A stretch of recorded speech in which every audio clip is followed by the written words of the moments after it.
भगवान श्री कृष्ण की भक्ति में डूबे।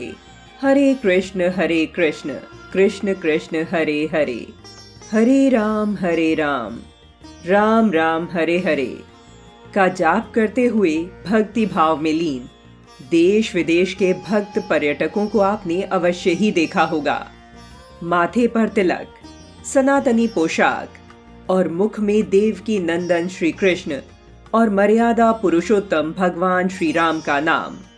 क्या आप जानते हैं कि प्रभु भक्ति में डूबे गाते नाचते यह कौन लोग हैं? आज के इस वीडियो में आप जानेंगे इससे जुड़ी कुछ खास बातें।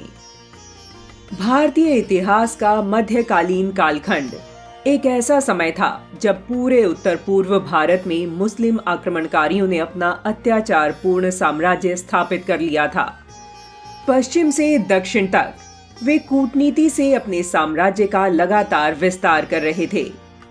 इस्लाम के भारत पर आक्रमण के साथ ही सनातन हिंदू धर्मस्थलों, मठ मंदिरों और गुरुकुलों का विध्वंस प्रारंभ हो गया था। मुस्लिम आक्रांताओं ने बलपूर्वक धर्म परिवर्तन और महिलाओं पर अत्याचार का काला खेल शुरू कर दिया था। तब सुदूर पूर्वी भारत के बंगाल में वर्तमान नदिया जिले में फागुन शुक्ल पूर्णिमा के दिन प्रभु भक्त जगन्नाथ मिश्र और माता शची के घर एक बालक का जन्म होता है। बालक का नाम रखा गया विश्वंभर। अपनी अल्पायु में ही बालक विश्वंभर ने गुरु दीक्षा लेकर संन्यास ले लिया और नाम मिला श्री कृष्ण चैतन्य। तत्कालीन भारत अपने प्राचीन वैभव को खोकर इस्लामी पराधीनता के दमन चक्र में पिस रहा था।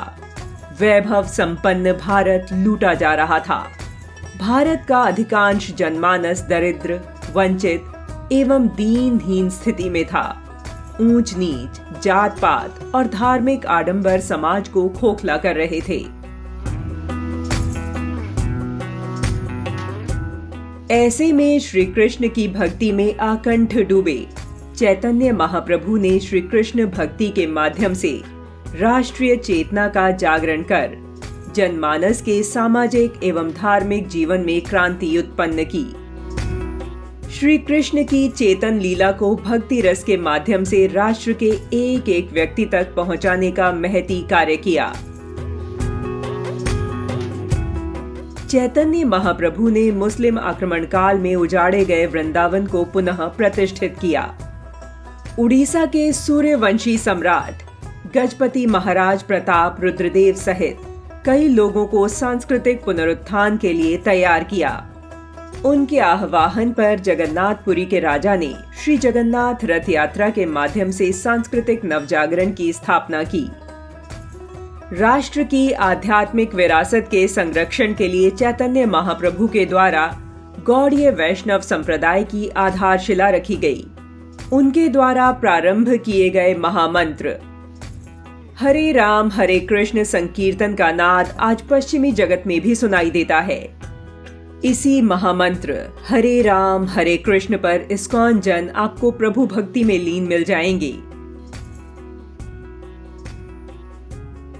इसकी स्थापना भक्ति वेदांत स्वामी श्रील प्रभुपाद जी ने की थी। श्रील प्रभुपाद 70 वर्ष की अवस्था में 13 अगस्त 1965 में जलपोत के जरिए अमेरिका के लिए रवाना हुए।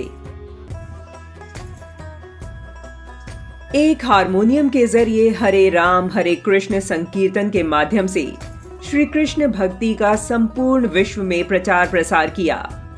इस्कॉन ने श्रीमद् भागवत गीता और अन्य वैदिक साहित्य का 89 भाषाओं में अनुवाद किया, जो दुनिया भर में वैदिक साहित्य के प्रसार में एक महत्वपूर्ण भूमिका निभा रहा है। भगवान चैतन्य महाप्रभु का आंदोलन आज संपूर्ण विश्व में ईश्वर की भक्तिमय चेतना का पर्याय बन गया है और संपूर्ण मानवता को श्री कृष्ण चेतना के माध्यम से एकात्म सूत्र में पिरो रहा है। विश्व के लगभग 150 से अधिक देशों में इस्कॉन की शाखाएं स्थापित हैं, जो सनातन संस्कृति का प्रचार प्रसार कर रही हैं। यहाँ प्रभुपाद के अनुयायी उनके द्वारा बताए गए महामंत्र के जरिए लोगों में श्री कृष्ण भक्ति की अलख जगाने का प्रयास कर रहे हैं।